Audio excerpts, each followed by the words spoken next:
So I saw the movie last night, and it is so refreshing for there to be a movie like this. There's no action, there's no chases, there's an extraordinary performance by you in the middle of it, a woman where it has nothing to do with love or romance. It's really a great part. So how did you get this role? How did it come your way? Well, I sort of made it come my way, actually. It was quite an unconventional process, and it's a story that I'm having quite a lot of fun now telling, really, because at the time it didn't really seem like a big deal to me, but actually I suppose it's rather unconventional. So the film suddenly came together quite quickly, because it had gone through various incarnations, was with a different studio, had been with a different director, several different actors in the past. Suddenly Danny Boyle was 100% doing the film, and it was suddenly Michael Fassbender. And all of this happened in sort of November-December time of last year. I was in Australia making a different film called The Dressmaker, and Michael Fassbender had a very small window in which he could make the film because he was booked up the wazoo with a million other things, and the window was January till April. So come December time, I'm in Australia shooting this film, and the hair and makeup artist on that movie is a woman named Ivana Primorac, who I've been fortunate to work with several times before. She does a lot with Stephen Daldry, so I'd worked with her on The Reader. She's also done a lot with Joe Wright. She did Atonement. She did Anna Karenina. She's a wonderful woman. We were talking about what was happening next for each of us. I was coming up on a big, lovely break from having done quite a lot of work and had a baby. And she said, oh, well, I might be going to San Francisco to do this film. Scott Rudin sent me the script. Danny Boyle's interested in me to design the whole thing. It's about Steve Jobs, written by Aaron Sorkin. Wow! So we're chit-chat. And there was sort of a different instalment each day for about a week of, how things were going. Michael Fassbender, was he going to do it? Was it really going to work out with her and schedule? And finally, after about 4 days, I said to her, what's it about? She went, oh, it's brilliant, written in 3 acts. And she described the whole thing, and I went, what's the girl's part? Because, of course, I knew there would be one. And she suddenly went, oh, she kind of clutched my shoulders. We're staring at each other in the reflection because she's putting my wig on at the time. She went, oh, my God, oh, my God, oh, my God, well, oh, my God, well, they haven't cast it. Oh, it's a wonderful role. Okay, we have to get someone to send you the script. So all this goes, I'm thinking, okay, well, I'd better phone my agent. So I called my agent and I said, what's happening with that? She said, actually, they're not really focused on casting the Joanna role right now because they've been thinking so much about making sure they nail who's playing Steve Jobs properly, etc. Anyway, it went through 48 hours of this kind of back and forth, and finally I thought, they don't have their head around the idea of me playing this part. She's a fairly short, very Eastern European looking woman. So I thought, well, maybe I need to get them to exercise their imagination just a little bit. So I asked my lovely husband, Ned, if while I was at work he would go to a wig shop and if he would buy 3 dark-haired wigs for me. I'd Googled Joanna Hoffman, there's like 2 images of her online.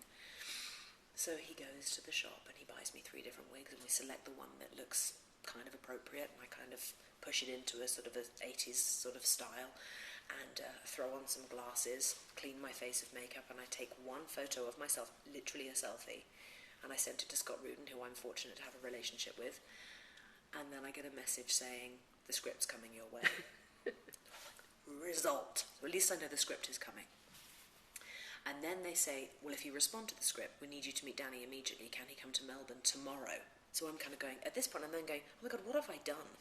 And actually, during that week, it was the last week of our shoot, the week of the 10th of December, and we were filming for the only time in our shoot 4.5 hours away from Melbourne. So it's like, okay, how am I going to pull off this meeting? Danny couldn't come all the way out to the outback to meet me, so I literally drove through the night, and I ended up meeting Danny at 7 a.m. in a hotel in Melbourne, and we just talked about the script. And I had this feeling of, I just need to tell him how I would play this part, because I think it's so important, first of all, not to have an ego about these things, but also to be incredibly truthful. And so I just told him how I would play her, and my one thing was, Joanna had to have Steve's back the whole time. That was the relationship. That it was born out of respect for each other, and her always wanting for him to be the best version of himself that he could possibly be, and to have some level of moral conscience. And so I said to Danny, look, I'll be all of these things. And I actually think I said to him, and I I really will do this. I really will tick all these boxes. I'm not going to suddenly be somebody else when I walk on set. You know, I'll be the person you never have to worry about, like I promise you I will, because that's just how I do it. But that's were you just scared that's just my of deal. all that dialogue? There's a lot. I was scared of the whole thing. I mean, I absolutely was scared of the whole thing. It's an enormous amount of dialogue, but you know, it's just nothing compared to what Michael had to do. I mean, it's 182 pages of solid dialogue, and he is on every single page. Every single page. It was like me and Mildred Pierce, except I didn't have to learn it. So Danny said that he never saw Michael checking a script or a side, that he seemed to have it entirely in his head. He did. We would run lines. We would run lines in the makeup trailer in the morning, which was not a space that Danny particularly had need to come into. That makes sense. So we did. So we would always run the lines. Actually, the two of us a lot. But it's true that, you know, Michael would walk onto the set and he would never take his script with him. I take my script with me onto the set all the time because I often am playing a character who has a dialect, and I've often written kind of encrypted little crap that only I would understand about, you know, a certain inflection on a word or whatever, and I will literally need to see what I wrote. But Michael, he that's just not his process. His process is just to absorb the whole entire thing and just spew it out.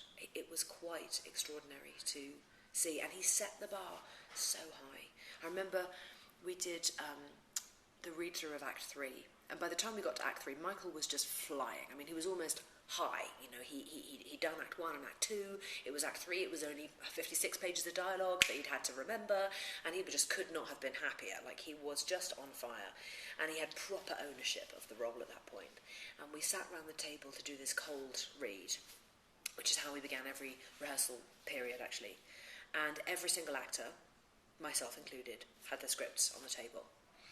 And Michael didn't even get his out of his bag. Wow. And it was, and I said to him, "Where's your script?" He said, "No." He said, "No, I just got to prove to myself I know this fucking thing." He was but you know, actually, in a way. So talk about the rhythms of the dialogue. Talk about what Aaron Sorkin's. It's almost like you watch the movie and it's surfing. Yeah. These waves of dialogue. The dialogue, you know, it's when a character. No, wait.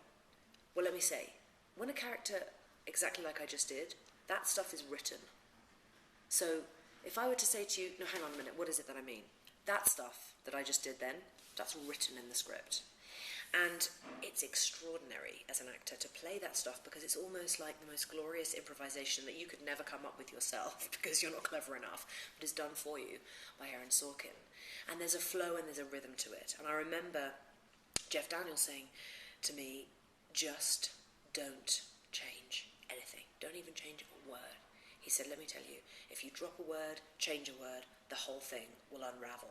And it was really true. I mean, one was never tempted to change anything anyway, but it was really, really true. If you flip two words around or you tried to pause longer than you needed to, the whole entire thing, the rhythm of it would just disappear. And so much of Aaron's writing is rhythmic. It really, truly is. So how strange was it to shoot it in 16 the first time, 35 the second time, and digital the third? Was the process of shooting it different? No, the process. No, it wasn't. It wasn't It different. was just two cameras. It was just two cameras, and I mean, we had a lot of Steadicam, so walking and talking. Especially you two. But lots of walking and talking. I mean, I do remember in the first week of the shoot. On the first couple of days, we had that quite big scene in Act 1 when the scene begins as we walk off stage when we leave Andy to get the voice demo to work. And we go up a spiral staircase, along a corridor, into a dressing room, we come back out, we go to the edit. I mean, it was continuous. These takes would go on for 9.5 minutes, and the Steadicam operator would be operating the Steadicam for 9.5 minutes. And this guy, his name was Cliff, he was so incredible. And it was such a unique experience as actors because it was never just about us, ever. I mean, it should never just be about the actors anyway, that's how I feel. But it really just could never just be about the actors because you had to be so aware of, okay, I want to play this moment over here. Cliff, is that going to work for you? No, it's not, because you're going to back into the door. Okay, let me shift it this way. So there were always several people in the room, and you had to make the scene work really together with the camera operator and the boom operator. And, you know, in that dressing room in Act 1, there are 3 walls of mirrors. So not only were we trying to not see our own reflections being perhaps in the wrong position to the way we'd been in the previous take, but trying not to see the cameras and equipment and so on and so forth. And it was really very, very technical. And Michael and I did actually say to ourselves, almost in spite of ourselves, holy shit, thank God we've got film experience, because we really became aware of how our own knowledge of how films are constructed and put together, and how eye lines can really go wrong and work in your favour, and how you have to match to things. You really have to retain what you did 3 takes before. I mean, just our technical information and knowledge that we had as actors really came in handy in a way that I don't think I've ever been aware of even using that stuff in the past. But it was very necessary on this film. So did you... do you have an idea of the, there's this idea that Danny's been talking about, that there's this sort of mind meld that has occurred between Steve Jobs, Michael Fassbender, you know, that you're the brain of Steve Jobs somehow, that there's this sort of heightened dreamlike quality to it. Do you have a take on what this movie is? Because it's not exactly what happened.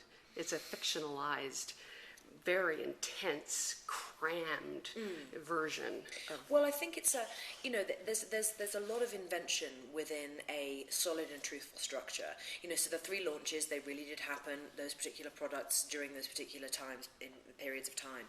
So all of that is correct, and all the people in it are entirely 100% accurate. But I think that what Danny says is true, that the atmosphere and the energy, he felt as though we needed to be inside Steve's mind, and actually... I would say that is something I feel that they very cleverly have done in the edit, because it didn't feel like that so much as actors. It felt as though we were all in this together, and it wasn't so much told through the mind of Steve. And it's the dialogue that lends itself to that, and the brilliance of the editing. Lots of very clever cutaways. There are moments when you cut away to Steve just being incredibly, incredibly still. Yes. And that's very, very inventive on the part of Danny, who didn't want to just make this film about people just talking. Seth actually this morning said something fascinating. He said it's like an action movie. The pace is like an action movie with people talking, and that's really true. It's quite thrilling. Yeah, it is thrilling, and it's utterly gripping. And everything they say is so honest and so intriguing. But your role is so crucial to humanizing him, and the role that she played in his life. And I'm wondering, did she play the role to the extent that you play it here? She did. You talked to her? Yeah, she really did. She really, truly did. So the she only stood up thing, to him. Yes, she did. Oh but my did gosh. she lecture him about his Absolutely, daughter? very much so. The only thing that I would honestly say has been altered slightly is that she didn't actually work for him for as long as the film figured that out. says She was does. the marketing for Macintosh. She was head of marketing for the Macintosh, and then she joined him at Next, and actually she left him just a little before the launch of the Next product, for her own personal reasons, actually, just to do with her own family. But they were extremely connected for all of their lives, and their families were extremely close. Their sons, Steve's son Reed and Joanna's eldest son, were born on the same day in the same hospital down the corridor from each other. And actually, when she was in labour, Steve walked into the room with Reed in his arms and said, "Go on, honey, you can do it, keep going." So they were that close. But she really was that person. I think that's why Aaron chose to use her as such a key figure in the film. There were lots of people in Steve's working life, lots and lots and lots. And I haven't seen the movie with Ashton Kutcher, but I have looked at the cast list because I was curious to see how they had constructed that story in terms of the number of people and staff members they had involved, and that cast list just goes on forever. And we were this very small group of people. And I did say to Aaron, "Why did you choose Joanna?" And he said, "Because she was just so real and so gorgeous and so open about her feelings towards Steve." And she... Was she in the Walter Isaacson book? She is, but very briefly. Very, very, very briefly. But I'm Lisa not quite sure is why. not. Lisa was not involved with Right. the book, no. Right. That's correct. That's absolutely right. But Joanna, she really was that person in his life. She really was like his work wife. And this human being that, until now, nobody really knows all that much about. She was very, very close to him. They really had proper, deep mutual respect for each other. And actually, she had grown up in Eastern Europe, and she left Armenia when she was 14 years old to come to America. And she had experienced things as a young woman growing up in Poland and Armenia that were, kind of extraordinary things, and definitely made her a strong human being. And so she said to me, in her own words, she said, so when I met this Steve Jobs, it was like, what is this? Why is everybody so afraid of this guy? I mean, she just couldn't understand why they were so afraid of him. She said he was like a frat boy to me. I was like, who is this guy? But she did think that he was brilliant. And she also could see his shortcomings and his weaknesses, and she was the only one who would point them out to him. And he needed her. He needed her, and he knew that she would always be honest with him. And what's so lovely about their relationship is that she never needed anything from him for her own personal gain. And that, I think, is what sets their relationship apart. But part of what happens is that because she does adore him, she does love him. And there's even a slight, that kind of attraction that occurs platonically between people. You must have been doing that on purpose. We did try and create that, certainly that intensity of affection for each other, because they really had it. Like you would with any very close male or female friend. You might kiss them on the lips even though they're just a great friend. And I said to Joanna, were there hugs and affection? Oh yeah, a lot of hugs, yeah, of course. That's just how she is though too. So but you I pulled did the accent back a bit. I had to pull it back. So she herself, Joanna, so her accent is actually, it's really quite shrill like this, and it's very up and down, and I thought, oh my God, for 2 hours I'm going to kill people if I knew I couldn't fully do exactly her. It is a tricky accent, because she was born in Poland and moved to Armenia when she was 2, but half the members of her family spoke Russian, so it was never strictly Polish, her dialect. And actually, when you do a Polish, it's very kind of guttural, and I think I can always sort of hear an actor doing Polish accents, and my whole thing was that I just didn't want to make the accent here sound like it was a big thick accent. So I had to sort of find a happy middle ground that was both accurate, because I just felt like I wanted to be as close to Joanna's real sounds as I could, and yet easy on the ear You at the cleaned same it time. up. Yeah, you. definitely. So was it refreshing, two last questions. Was it refreshing to play a part like this for you, once you got past the technical challenges? It's so great. different from anything you would ordinarily get. It was just great. I mean, this was why I wanted to be a part of it. I wanted to work with Danny, I wanted to work with Michael, I wanted to say those incredible lines. And I just knew that as an experience, it was going to be very unique. Also, I'm about to turn 40, and there was something in me that was like, what a way to close that chapter in my life, And I just felt determined to really get as much out of it and put as much into it as I possibly could. And she's a beautiful woman, but you're certainly not going for the usual glam. No.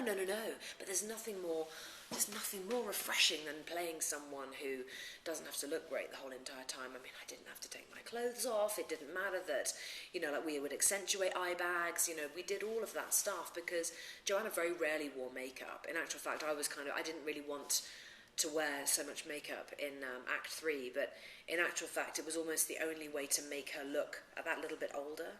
I think if we'd gone for less in the 98 period, I was happy with how it worked. And I wanted her in 98 to look as though, I wanted her to look and feel as though she'd had children, which actually she had by that point in her life. No, that makes sense. And I just wanted her to feel that way, because I think when a woman has a child, there's a softness and an openness that happens, and a sort of an emotional availability that occurs in you, you just can do nothing about it. It's just there.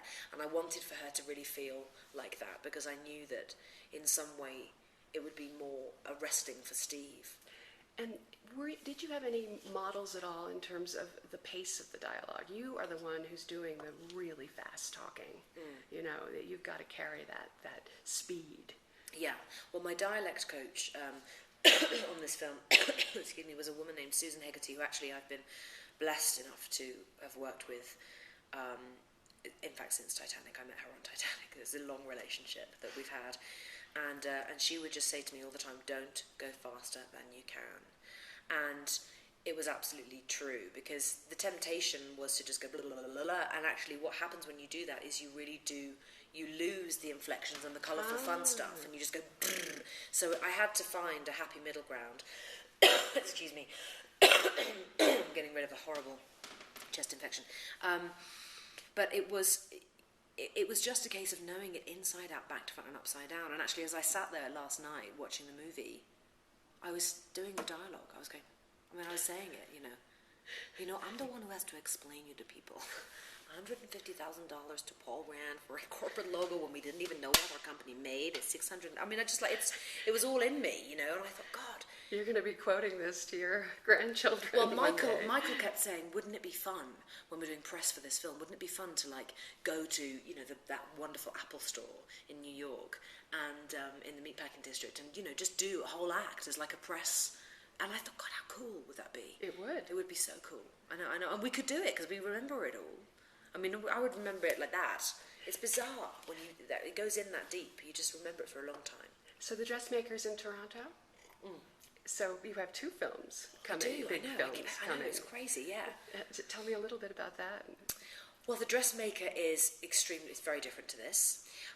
So The Dressmaker is it's set in the 1950s in Australia, and it's based on a novel by a woman named Rosalie Ham. It's written and directed, the screenplay by Jocelyn Moorhouse, and it's really a fable. It's a black comedy.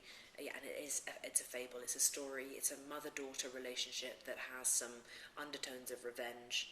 And it starts with my character, Tilly Dunnage, returning to a town from which she was ostracised as an 11-year-old child, which you see in flashback. She was sent away from the town because she was accused wrongfully of being responsible for the death of a classmate.